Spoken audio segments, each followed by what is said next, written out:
बेटा यहाँ बहुत दिन रह लिए, अब हमें मयंक के घर छोड़ दे।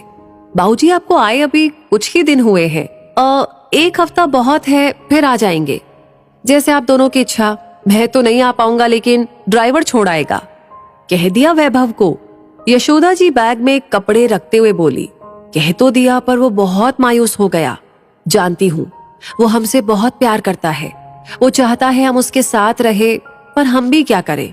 जहां सम्मान नहीं, प्यार के दो बोल नहीं, वहां मन लगाए भी तो कैसे। उधर वैभव मायूसी से अपने कमरे में गया। क्या हुआ है, चेहरे पर 12 क्यों बजे हैं? तुम्हारी इच्छा पूरी हो गई ना?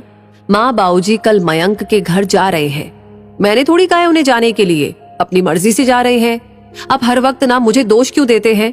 वैसे भी उन्हें छोटी के पास अच्छा लगता है। पता नहीं क्या जादू किया है दोनों ने। न हमारी तरह बड़ा घर है, न खाने को 56 भोग, फिर भी वहीं जाने की रट लगाए रहते हैं। ये बात तुम्हें समझ आ जाती तो रोना किस बात का था?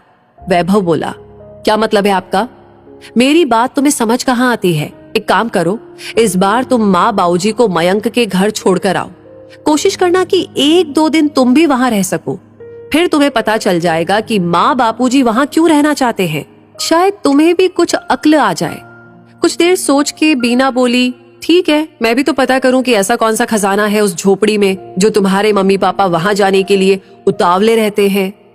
यशोदा जी और मुरली जी गांव में अपनी पुश्तैनी जमीन पर खेती बाड़ी करते थे। उनके 2 बेटे थे, बड़ा बेटा वैभव और छोटा बेटा मयंक। बच्चों को अच्छी शिक्षा देने के लिए दोनों खेत में कड़ी मेहनत करते थे। वैभव और मयंक ने कभी उन्हें निराश नहीं किया था, लेकिन हर इंसान की किस्मत अलग होती है। ऐसे ही वैभव और मयंक के साथ हुआ। वैभव मल्टीनेशनल कंपनी में उच्च पद पर लग गया और मयंक को बहुत कोशिशों के बाद भी एक छोटी कंपनी में नौकरी मिली। नौकरी मिलते ही मुरारी जी ने उनकी शादी कर दी। वैभव की पत्नी बीना, जिसे अपनी पति की नौकरी का घमंड था, आलीशान बंगला, नौकर चाकर, 2 गाड़ियां, सुख सुविधा की हर चीज उसके घर में थी। वहीं मयंक की पत्नी सुकन्या संस्कारों में पली बढ़ी थी। उसका स्वभाव नरम और सुलझा हुआ था। जब यशोदा और मुरारी जी का शरीर उम्र के साथ कमजोर पड़ने लगा तो सुकन्या उन्हें जिद करके अपने साथ शहर ले आई। सुकन्या दोनों का बहुत ख्याल रखती। घर में पैसों की कमी थी, पर प्यार और सम्मान की नहीं। मयंक और सुकन्या कोशिश करती कि यशोदा और मुरारी जी को किसी भी चीज की कमी ना हो। यशोदा और मुरारी जी मयंक के साथ ही रहते थे। जानते थे कि बीना को उनका आना पसंद नहीं था। यशोदा जी की पारखी नजरों से ये बात छुप नहीं पाई थी। बीना दिन भर अपनी सहेलियों के साथ घूमती रहती। सास ससुर ने खाना खाया है कि नहीं, दवाइयां समय पर ली है या नहीं, उसे कोई मतलब नहीं था। उनके पास बैठने के लिए भी बीना के पास टाइम नहीं होता। यशोदा जी जब भी उससे बात करने की कोशिश करती तो बीना ऐसा रूखा जवाब देती कि उनका मन ही नहीं होता उससे बात करने का। फिर भी बेटी के बुलावे पर कुछ दिन जैसे तैसे दोनों काट लेते। अगले दिन, चलिए मम्मी जी, आप दोनों को मयंक के घर छोड़कर आती हूँ। यशोदा और मुरारी जी हैरानी से एक दूसरे का चेहरा देखने लगे, पर कोई प्रत्युत्तर नहीं दिया। माँ बापूजी को दरवाजे पर देख मयंक और सुकन्या दौड़े आए। सुकन्या यशोदा जी के गले ऐसे मिली जैसे न जाने कितने सालों से एक दूसरे को देखा नहीं था। दोनों बच्चे भी दौड़कर दादा दादी के गले से लिपट गए। चाय पीकर फ्रेश हो जाइए, तब तक मैं खाना तैयार करती हूँ। चाय बिस्किट लाते हुए सुकन्या बोली। मेरे घर के सामने तो ये झोपड़ी ही लगती है। पूरा घर घूमते हुए, मुंह पिचकाते हुए बीना बड़बड़ाई।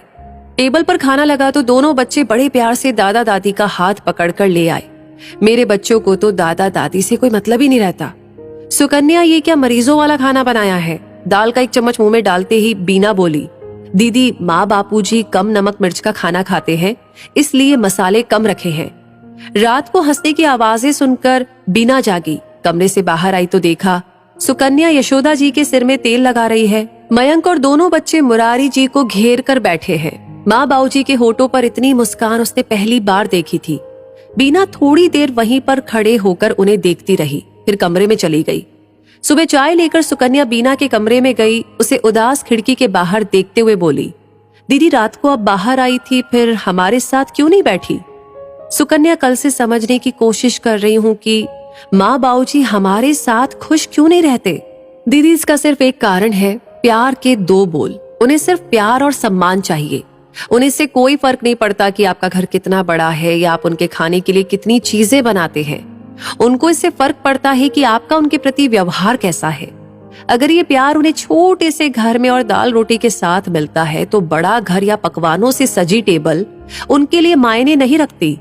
दीदी, एक दिन हम सबको भी इस उम्र से गुजरना है। अगर हमारे बच्चे हमें सम्मान नहीं देंगे तो हमें कितनी पीड़ा होगी। एक बार अगर हम ये समझ ले तो बड़ों का अनादर कभी नहीं करेंगे। सच कहा तूने। माँ बाबूजी ने हमें अलग नहीं किया, मैंने ही उनसे दूरियां बना ली थी। लेकिन अब ऐसा नहीं होगा, मुझे भी उनका प्यार चाहिए। बीना ने संकल्प लिया कि वो माँ बाबूजी को प्यार, सम्मान और अपनापन देने की कोशिश करेगी जिसके वो हकदार है। इसी के साथ ये कहानी आपको कैसी लगी कमेंट सेक्शन में अपनी राय और जो भी आप महसूस कर रहे हैं हमें जरूर बताएं।